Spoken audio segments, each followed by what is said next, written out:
Moving on now, we need to talk about the two processes that are responsible for photosynthesis. We can actually take photosynthesis, we can cut it in half. There are two major processes. The first process is known as the light reactions. Fancy name for this would be the electron transport chain. It pretty much does exactly what it sounds like. It takes an electron and it transports it through a chain. But that's not the whole story. Okay, we already said that the thylakoid contains the pigments. Well, it turns out the light reactions occur in the thylakoid. So you need to know where these processes occur. Light reactions take place in the thylakoid. What happens is the light is absorbed by our pigments. We've talked about pigments already. Pigments give the plant the color, but they also have the ability to absorb energy. So in this case, light energy is absorbed by the pigments. Okay, electrons then carry that energy along integral proteins. Now, integral proteins are something we've talked about in the past as well. These are proteins that are embedded in a membrane. Okay, turns out these integral proteins are what we call the electron transport chain. So electrons will carry the energy along those integral proteins, the electron transport chain of the thylakoid. Okay, so here you can notice in my picture down here, I have a thylakoid. Okay, it's actually, here's a granum, right? And it's made up of thylakoid membrane. And then we have these integral proteins in the membrane, right? So just to kind of show you exactly what that process looks like, here's our light, right? Beam of light comes down, hits an electron in this protein. Electron gets excited, gets charged with all that energy, right?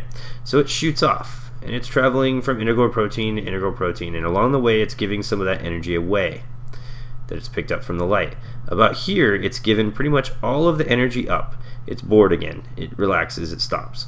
But then another beam of light comes in, hits it, it gets supercharged again, and it starts charging along that electron transport chain one more time, carrying a little bit more energy. Now, as a result of this, the energy that was given or transferred by the light and then carried along by the electron is used or harnessed, transferred to molecules of ATP. We know that ATP is the energy currency of the cell. So the end goal of the light reaction is to make lots and lots of ATP, and we can see ATP being made here at the bottom. There are other molecules that are made, this thing called NADPH over here. It's another energy carrier, but most of the energy is going to be found in these ATP molecules. So that's what we're going to focus on. And there's one other little problem, well, I guess one little problem, not other problem, but little problem with the light reactions. And that is, when we excited this electron, it took off, right? So how do you get a new electron to excite, right? If we keep exciting electrons, eventually we're going to run out. So it turns out that this is where water comes in.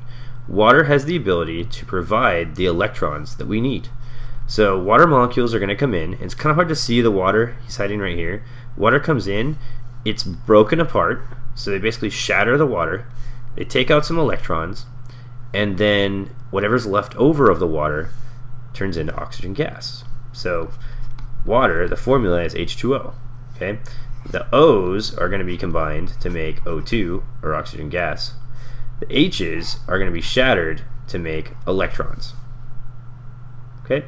So light reactions are all about absorbing light energy, okay, to produce lots and lots of ATP molecules. And to keep the light reactions going, you need water. Okay? Water will provide all of those electrons that you need to keep the process going. And as a byproduct, it makes that oxygen gas.